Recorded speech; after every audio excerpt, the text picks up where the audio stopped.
சஹா TV நேயர்களுக்கு வணக்கம். சஹா டிவியை பொறுத்த வரைக்கும் மனிதவள மேம்பாட்டுக்காகவே உருவாக்கப்பட்ட ஒரு சேனல். மேலும் பல பதிவுகளை பார்க்க சஹா டிவிக்கு சப்ஸ்கிரைப் பண்ணுங்க. மறக்காம அந்த பெல் பட்டனையும் கிளிக் பண்ணுங்க. ஆல் நோட்டிபிகேஷன்ஸை கிளிக் பண்ணீங்கன்னா எங்களோட பதிவுகள் உங்களுக்கு உடனே வந்து சேரும். பேசுறீங்க.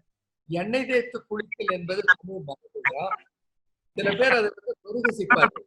எண்ணெயை மேல போட்டு தேய்க்கிறதுல என்ன இருக்கிறது, அது வீணாக போகிறது, அதை எண்ணெயை போட்டு தேய்க்க கூடாது என்று சொல்லுவார். ஆனா அதிலே அறிவியல் ஆய்வே என்ன சொல்லுகிறது பாருங்க. எந்த எண்ணெயை தேய்க்க சொல்லி இருக்கிறார்கள்? நல்லெண்ணெயை தேய்க்க சொல்லி இருக்கிறார். நல்லெண்ணெய் என்பது எள்ளில இருந்து வருகிற செசமி ஆயில் தான் எள்ளெண்ணெய், நல்லெண்ணெய்.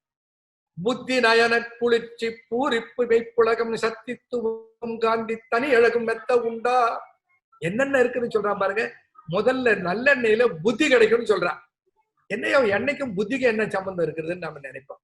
அது சயின்ஸ். என்ன சயின்ஸ்னா, நல்லெண்ணெயில பாலி அன்சாச்சுரேட்டட் ஃபேட்டி ஆசிட் நிறைய இருக்கிறது. இந்த பாலி அன்சாச்சுரேட்டட் ஃபேட்டி ஆசிட்ஸ் தான் the building material for the brain cells. மூளையில இருக்கிற நரம்பு செல்களுக்கு கட்டுமான பொருள்களாக பயன்படுவது இந்த polyunsaturated fatty acid. Olive oil is a monounsaturated fatty acid. ஆனா இந்த நல்லெண்ணெய் இருக்கிறது அது பாலி அன்சாச்சுரேட்டட் ஃபேட்டி ஆசிட். சித்தர்கள் இதை எப்படி சொல்றா, பாலி புத்தியை கொடுக்கும் சொல்ல. புத்தி நயன குளிர்ச்சி, கண்ணுக்கு குளிர்ச்சி தரும், பூரிப்பை கொடுக்கும், மெய்க்கு புலகம் தரும், மெய்ப்புலகம் சத்தித்துவம் காந்தி தனி அழகும் மெத்த உண்டாம். எதுல? நல்லெண்ணெயில. அதனாலதான் என்ன சொன்னார்கள் சித்தர்கள், பால் உண்போம் எண்ணெய் பேரின் வெந்நீரில் குளிப்போம், பகல் துயிலோம் பகற்புணரோம், பருவம் மூத்த வேளஞ்சேர் குழலியரோடு இளவையிலும் விரும்போம், இரண்டு அடக்கோம் ஒன்று விடோம், மூலம் சேர்க்கரி நுகரோம், மூத்த தயிர் உண்போம், முதல் நாளில் சமைத்த கறி அமுதெனினும் அருந்தோ, ஞாலந்தான் அளித்திடினும் பசி தொழிய உண்ணோம், நமனார்க்கு இங்கு ஏது வகை நாம் இருக்கும் இடத்தே என்று தேரையர் ஒரு கேள்வி கேட்கிறார். பசித்து தான் சாப்பிடணும், மணி அடிச்சு சாப்பிடக்கூடாது. பசித்து புசி, பசிச்சு சாப்பிடு. பாலுன்னா நாம சொல்லுகிற இந்த இந்தியாவில இருக்கிற நாட்டு மாட்டினுடைய பாலை சொன்னார்கள்.